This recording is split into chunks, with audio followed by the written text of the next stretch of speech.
Hello friends, UGC net knowledge point में आप सभी का स्वागत है। आज हम कर रहे हैं UGC net paper 2 public administration के क्विक रिवीजन। तो आइए स्टार्ट करते हैं। चैनल पर नए हैं तो चैनल को जरूर सब्सक्राइब करें, लाइक एंड शेयर करें।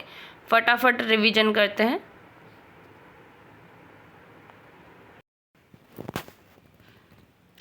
क्वेश्चन नंबर 1, अनुसूचित जनजाति एवं अन्य परंपरागत वनवासी वनाधिकारी की मान्यता अधिनियम 2006 के अंतर्गत व्यक्तिक अथवा सामूहिक अथवा दोनों के वनाधिकारों की प्रकृति का तथा सीमा निश्चित करने की प्रक्रिया किस प्राधिकारी द्वारा शुरू की जाएगी? इसका करेक्ट आंसर नंबर डी, ग्राम सभा के द्वारा शुरू की जाएगी। क्वेश्चन नंबर 2, भारत के संविधान के उद्देश्यों में से एक आर्थिक न्याय का उल्लेख किया गया है। इसका करेक्ट आंसर नंबर बी, प्रस्तावना तथा राज्य के नीति निर्देशक सिद्धांतों में।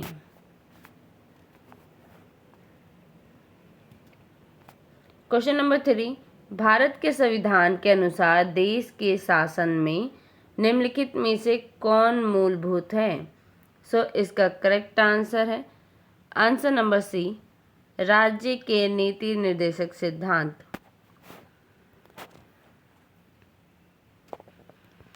क्वेश्चन नंबर 4, यदि वित्त विधेयक मनी बिल को राज्यसभा द्वारा व्यापक रूप से संशोधित कर दिया जाता है तब क्या होगा? इसका correct answer number A, Lok Sabha तब भी बिल को पारित कराने का प्रयास जारी रखेगी, राज्यसभा की अनुशंसाओं को मानते हुए या अस्वीकार करते हुए, चाहे उनको हामी हो चाहे ना हो, तो भी लोकसभा जो है वो बिल पारित करने की कोशिश करेगी।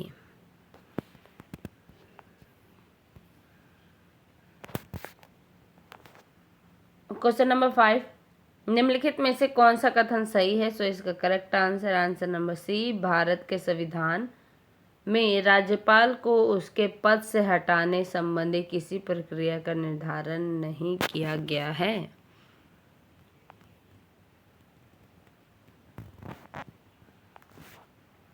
क्वेश्चन नंबर 6, भारतीय इतिहास के संदर्भ में विभिन्न प्रांतों से संविधान सभा के सदस्य। इसका करेक्ट आंसर नंबर सी, प्रांतीय विधानसभा द्वारा निर्वाचित किए जाते हैं। भारतीय इतिहास के संदर्भ में विभिन्न प्रांतों से संविधान सभा के सदस्य प्रांतीय विधानसभाओं द्वारा निर्वाचित किए गए थे।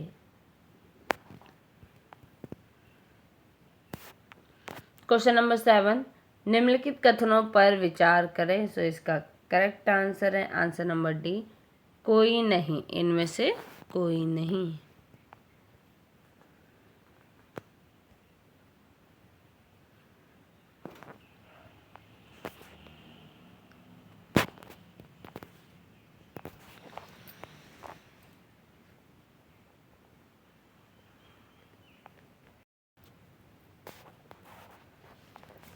क्वेश्चन नंबर 8, निम्नलिखित कथनों पर विचार करें।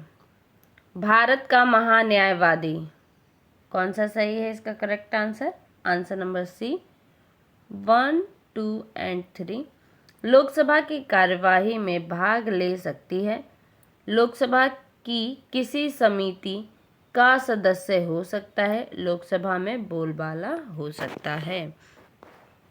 जो भारत के महान्यायवादी हैं उनका क्या है?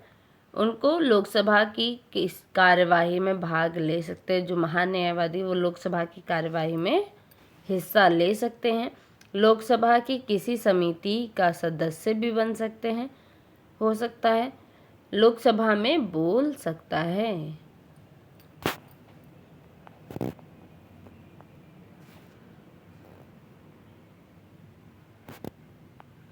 क्वेश्चन नंबर 9, निम्नलिखित में से किन निकायों के बारे में संविधान में उल्लेख नहीं है?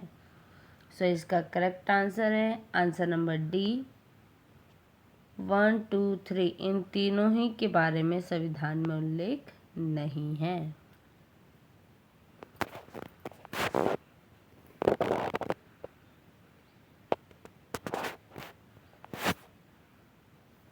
क्वेश्चन नंबर 10, संसद अंतर्राष्ट्रीय संधियों को लागू करने के लिए पूरे भारत अथवा भारत के किसी भूभाग के लिए कोई कानून बना सकती है। सो इसका करेक्ट आंसर है आंसर नंबर डी, बिना किसी राज्य की सहमति के लिए बना सकती है। क्वेश्चन नंबर 11, सरकार ने 1996 में पंचायत अनुसूचित क्षेत्र विस्तार पेशा पंचायत अनुसूचित क्षेत्र विस्तार अधिनियमित किया। निम्नलिखित में से कौन उसके उद्देश्य के रूप में चिन्हित नहीं है। सो इसका करेक्ट आंसर है आंसर नंबर सी, जनजातीय क्षेत्रों में स्वायत्त क्षेत्र सृजित करना।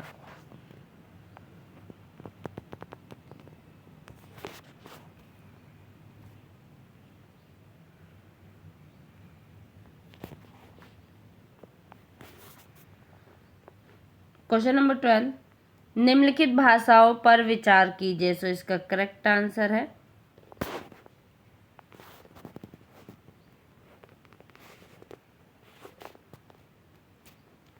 आंसर नंबर सी, केवल सेकंड और थर्ड।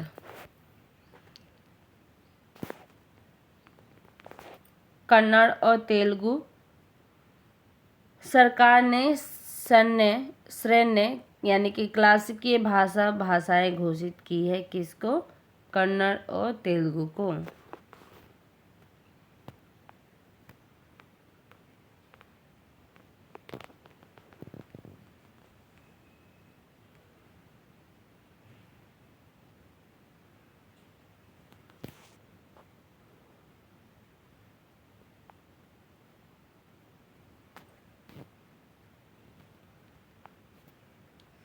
क्वेश्चन नंबर 13, निम्नलिखित में से कौन सी एक सबसे बड़ी संसदीय समिति है। सो इसका करेक्ट आंसर है आंसर नंबर बी, प्राक्कलन समिति।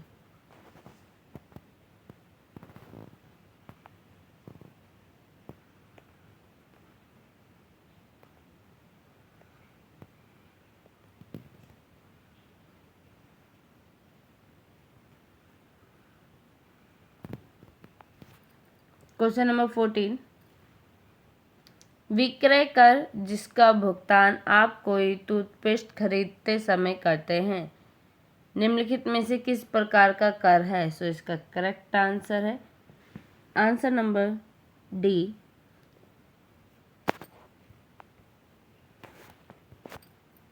राज्य सरकार द्वारा आरोपित एवं संग्रहित कर है।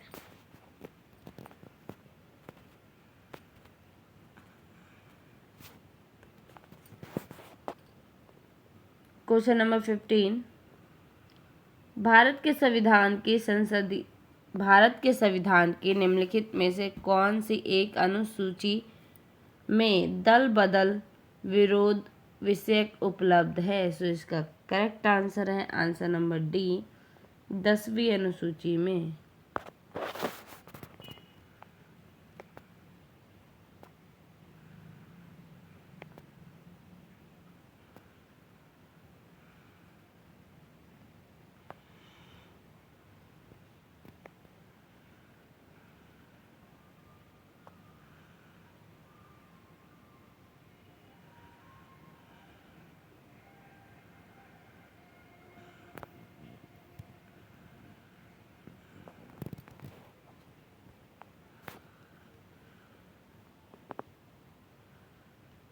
क्वेश्चन नंबर 16, भारत के संविधान में अंतर्राष्ट्रीय शांति और सुरक्षा की अभिवृद्धि का उल्लेख कहाँ है। भारत के संविधान के अंतर्राज्यीय शांति और सुरक्षा की अभिवृद्धि का कहाँ उल्लेख है, कहाँ पे उल्लेख किया गया है। सो इसका करेक्ट आंसर है आंसर नंबर बी, राज्य की नीति निर्देशक तत्वों में उल्लेख किया गया है।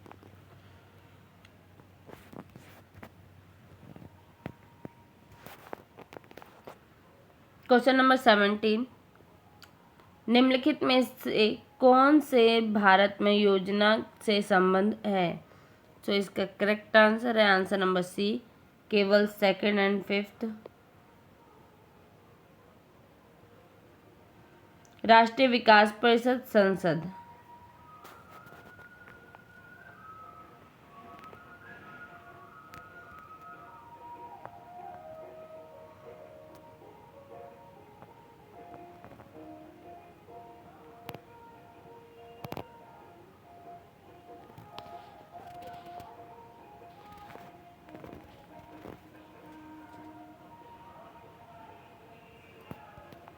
क्वेश्चन नंबर 18, निम्नलिखित में से कौन सा से मंत्रिमंडल सचिवालय का के कार्य हैं? सो इसका करेक्ट आंसर है आंसर नंबर सी, केवल फर्स्ट और सेकंड।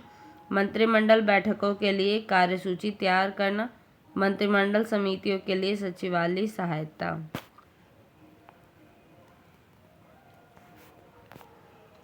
क्वेश्चन नंबर 19, निम्नलिखित कथनों पर विचार कीजिए। संवैधानिक सरकार वह है, कौन सी है संवैधानिक सरकार? सो इसका करेक्ट आंसर है आंसर नंबर बी, केवल सेकंड। जो व्यक्ति की स्वतंत्रता के हित में राज्य की सत्ता पर प्रभावकारी प्रतिबंध लगाती है, यानी रोक टोक करती है। जो व्यक्ति स्वतंत्रता के हित में राज्य की सत्ता पर प्रभावकारी प्रतिबंध लगाती है, वह सरकार क्या कहलाती है? संवैधानिक कहलाती है।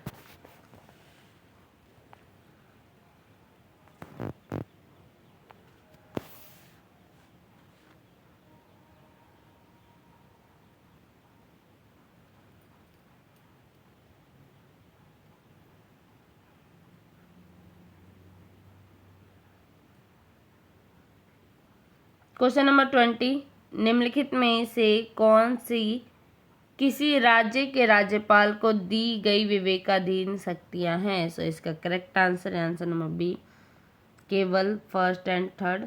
भारत के राष्ट्रपति को राष्ट्रपति शासन अधिरोपित करने के लिए रिपोर्ट भेजना, राज्य विधानमंडल द्वारा पारित कतिपय विधेयकों को भारत के राष्ट्रपति के विचार के लिए आरक्षित करना।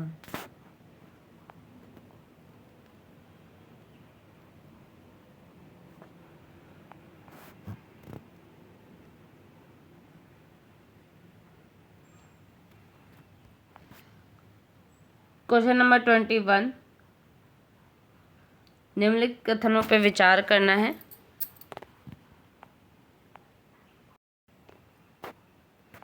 सो इसका करेक्ट आंसर है आंसर नंबर ए, केवल फर्स्ट। राष्ट्रपति भारत सरकार का कार्य अधिक सुविधापूर्वक किए जाने के लिए और मंत्रियों में उक्त कार्य के आवंटन के लिए नियम बनाएगा।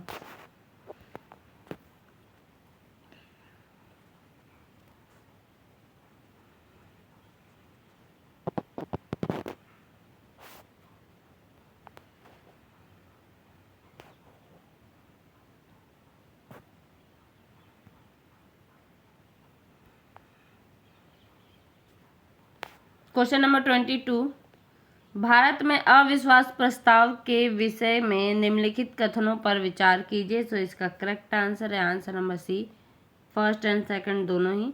भारत के संविधान में किसी अविश्वास प्रस्ताव का कोई उल्लेख नहीं है। अविश्वास प्रस्ताव केवल लोकसभा में ही पुनः स्थापित किया जा सकता है।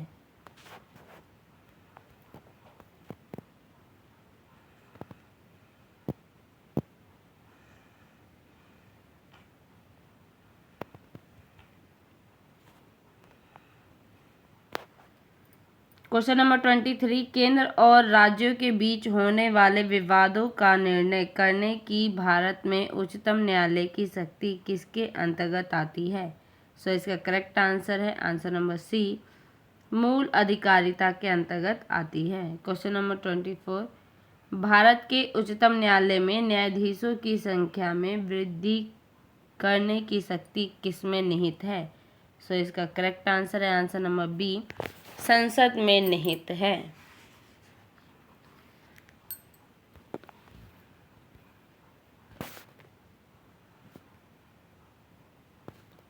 क्वेश्चन नंबर 25, निम्न में से कौन सी संसदीय समिति का सभापति निर्वाध तौर पर शासक दल का होता है। सो इसका करेक्ट आंसर है आंसर नंबर सी, प्राक्कलन समिति। क्वेश्चन नंबर 26, सांसदों को प्राप्त निम्नलिखित में से वह कौन सा उपाय है जो विधिवत निर्धारित नहीं है। सो इसका करेक्ट आंसर है आंसर नंबर बी, शून्यकाल। क्वेश्चन नंबर 27, निम्न में से कौन सी समिति केवल निचले सदन की है। सो इसका करेक्ट आंसर है आंसर नंबर डी, प्राक्कलन समिति।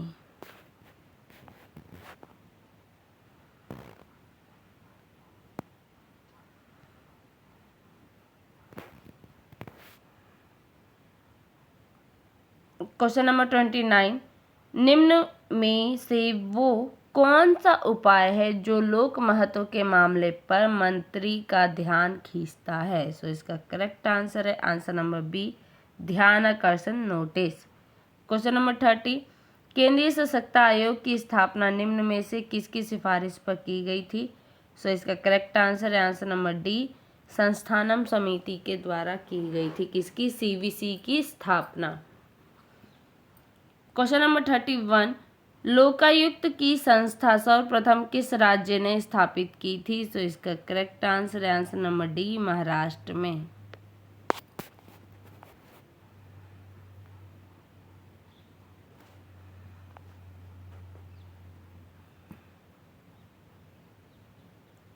क्वेश्चन नंबर 31, शून्यकाल के बारे में सही वक्तव्यों में क्या शामिल होता है। सो इसका correct answer answer number B, 3 और 4। इस काल में तत्काल सार्वजनिक महत्व के लिए विभिन्न मामले उठाए जाते हैं। संसद के दोनों सदनों में यह प्राक्कलन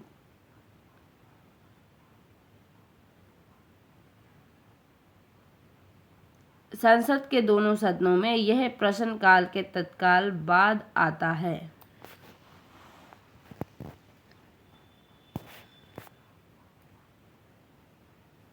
क्वेश्चन नंबर 32, ध्यानाकर्षण प्रस्ताव संबंधी सही वक्तव्य कौन से हैं। सो इसका करेक्ट आंसर है आंसर नंबर डी, 1, 2 और 3।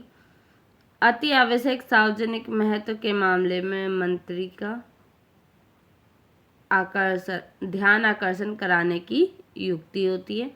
इसके मुख्य उद्देश्य मंत्री से अधिकाधिक वक्तव्य प्राप्त करना। इसमें सरकार की निंदा नहीं होती है।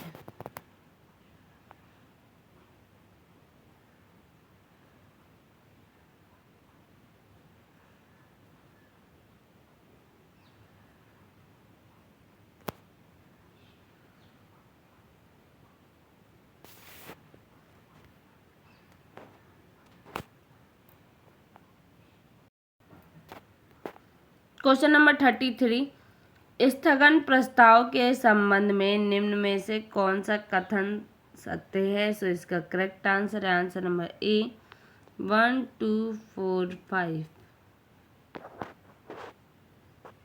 यह एक असाधारण प्रक्रिया है जिसमें सदन के सामान्य कामकाज को दरकिनार कर दिया जाता है। इसका मुख्य उद्देश्य वर्तमान के लोक महत्व के किसी अत्यंत महत्वपूर्ण मुद्दों की और सदन का ध्यान आकृष्ट करना होता है। इसे लाने के लिए कम से कम 50 सदस्यों का अनुमोदन होना चाहिए। इसमें सरकार की निंदा की जाती है।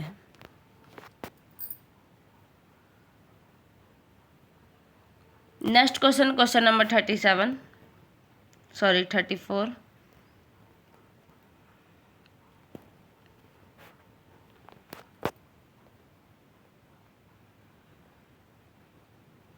भारत में उच्चतम न्यायालय और उच्च न्यायालयों के रीट अधिकार क्षेत्र के बीच अंतर के बारे में निम्न में से कौन सा गलत है। सो इसका करेक्ट आंसर है आंसर नंबर बी, 1, 2 और 3। उच्चतम न्यायालय रीट को जारी कर सकता है, न कि केवल मौलिक अधिकारों को लागू करने के मामले में बल्कि किसी भी अन्य उद्देश्य के लिए भी, जबकि उच्च न्यायालय रीट के केवल मौलिक अधिकारों को लागू करने के लिए कर सकते हैं। सेकंड पॉइंट है, उच्च न्यायालय निषेधाज्ञा रीट जारी कर सकते हैं, जबकि उच्चतम न्यायालय निषेधाज्ञा जारी नहीं कर सकता है। कौन जारी कर सकता है? उच्च न्यायालय कर सकता है, पर उच्चतम न्यायालय नहीं कर सकता है। थर्ड पॉइंट है, उच्चतम न्यायालय केवल अपील के मामले में रीट जारी कर सकता है, जबकि उच्च न्यायालय में जब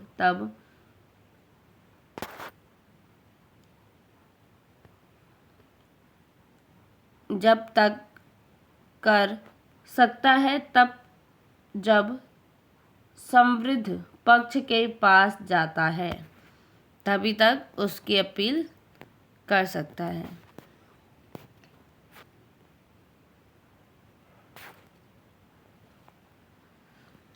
क्वेश्चन नंबर 35, लोकसभा में अविश्वास प्रस्ताव प्रस्तुत करने के लिए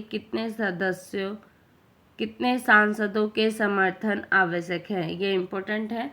लोकसभा में अविश्वास प्रस्ताव प्रस्तुत करने के लिए कितने सांसदों में के समर्थन आवश्यक है?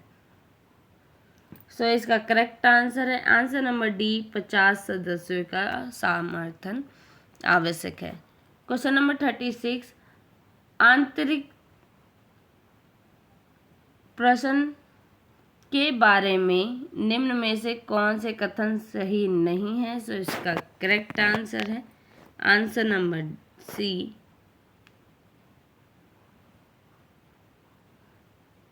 केवल फर्स्ट एंड सेकंड। इस पर तारे का चिन्ह होता है, किस पे? आंतरिक प्रश्न पे। ये गलत है। उनके उत्तर मौखिक रूप से नहीं दिए जाते, ये भी क्या है? गलत है।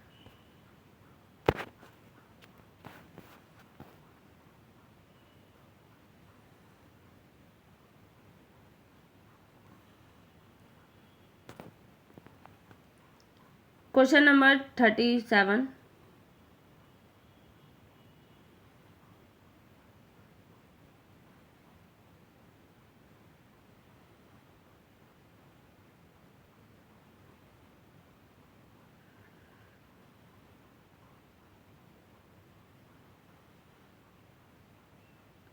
कथन और कारण बताना है। इसका करेक्ट आंसर है आंसर नंबर डी, ए गलत है और आर सही है। आर क्या है? कारण क्या है? उच्चतम न्यायालय तथा उच्च न्यायालय दोनों ही बंदी, प्रत्यक्षीकरण, परमादेश, निषेध, उत्प्रेषण लेख और अधिकार परीक्षा की रीटें जारी कर सकते हैं। क्वेश्चन नंबर 38, कथन और कारण बताना है। कथन है, जनतंत्र में प्रशासन का परम उत्तरदायित्व जनता के प्रति है। कारण क्या है? जनतांत्रिक सरकार लोकगत प्रभुसत्ता पर आधारित होता है। इसका करेक्ट आंसर है आंसर नंबर ए, आर दोनों सही है और आर ए की सही व्याख्या है।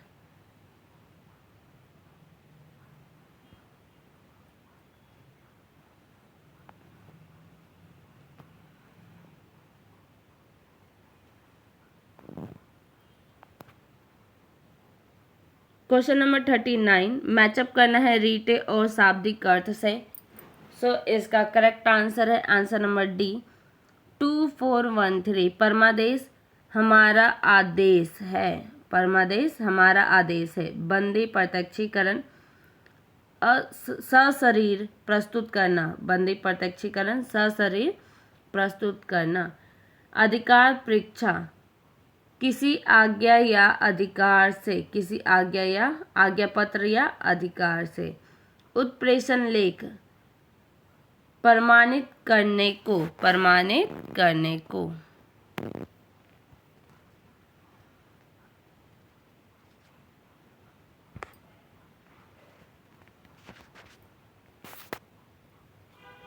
क्वेश्चन नंबर 40, उपबंध और अनुच्छेद से मैचअप करना है। सो इसका करेक्ट आंसर नंबर सी 4321। सर्वोच्च न्यायालय का रीट अधिकार क्षेत्र अनुच्छेद 32 में। सरकार के विरुद्ध दावा अनुच्छेद 300 में। उच्च न्यायालय का रीट अधिकार क्षेत्र अनुच्छेद 226 में। न्यायिक समीक्षा के अधिकार का स्रोत अनुच्छेद 13 में।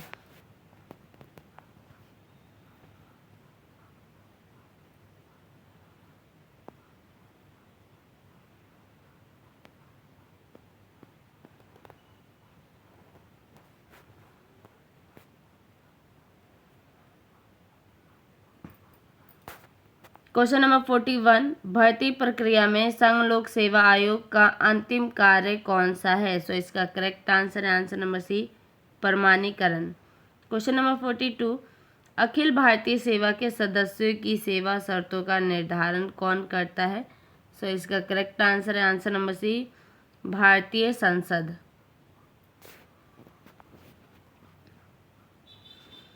क्वेश्चन नंबर 42 कथन बताना है, कथन और कारण। भारत ने लोक सेवकों की राजनीतिक गतिविधियों पर कड़े नियंत्रण लगाए गए थे। कारण क्या है। भारत में लोक सेवकों को मतदान का अधिकार है। सो इसका करेक्ट आंसर है answer number B A R दोनों सही है, आर ए की सही व्याख्या नहीं है।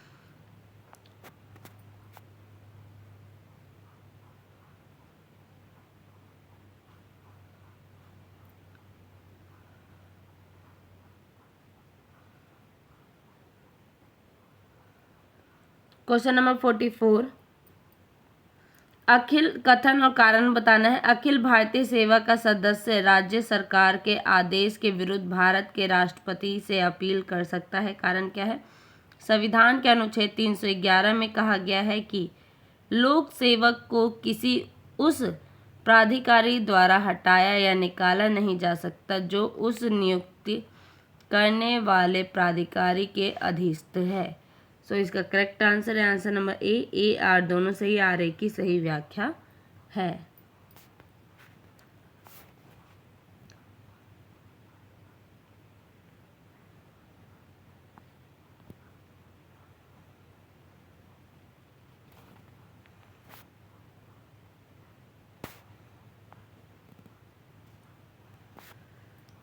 क्वेश्चन नंबर 45 लेखा अनुदान कब पारित किया जाता है। सो इसका करेक्ट आंसर है आंसर नंबर सी आम बहस के बाद लेखा अनुदान पारित किया जाता है।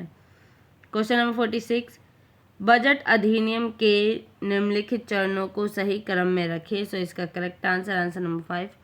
सबसे पहले आता है विधायिका को प्रस्तुतिकरण, दूसरे नंबर पे आम बहस, तीसरे नंबर पे आता है अनुदान मांगों पर मतदान, चौथे नंबर पे विनियोग विधेयक एंड पांचवें नंबर पे वित्त विधेयक।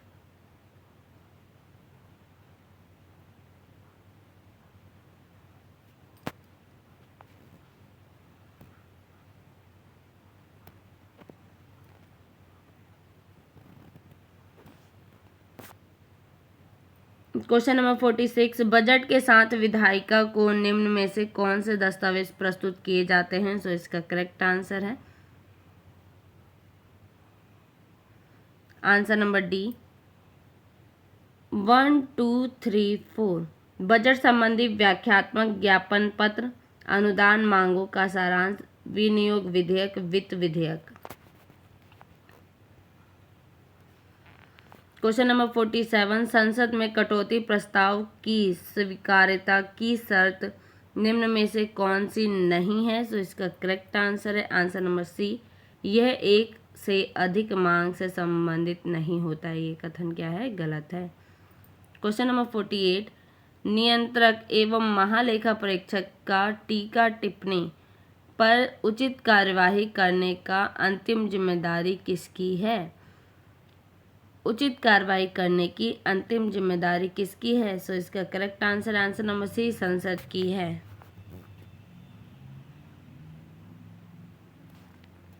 क्वेश्चन नंबर 49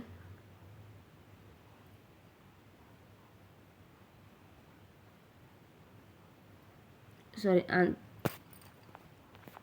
क्वेश्चन नंबर 50, भारतीय संविधान के निम्न में से कौन से अनुच्छेद में बजट शब्द का उल्लेख किया गया है? सो इसका करेक्ट आंसर है आंसर नंबर डी, किसी में नहीं, इनमें से किसी में नहीं। क्वेश्चन नंबर 51, निम्न में से कौन से कथन गलत हैं? सो इसका करेक्ट आंसर है answer number C, first and fifth. राज्य धन विधेयक को अस्वीकार कर सकता है, ये भी गलत है। राज्यसभा धन विधेयक में संशोधन कर सकता है, ये भी कथन क्या है? गलत है। सो आज के लिए वीडियो इतना ही। वीडियो अच्छी लगे तो लाइक कीजिए, शेयर कीजिए, सब्सक्राइब कीजिए। धन्यवाद।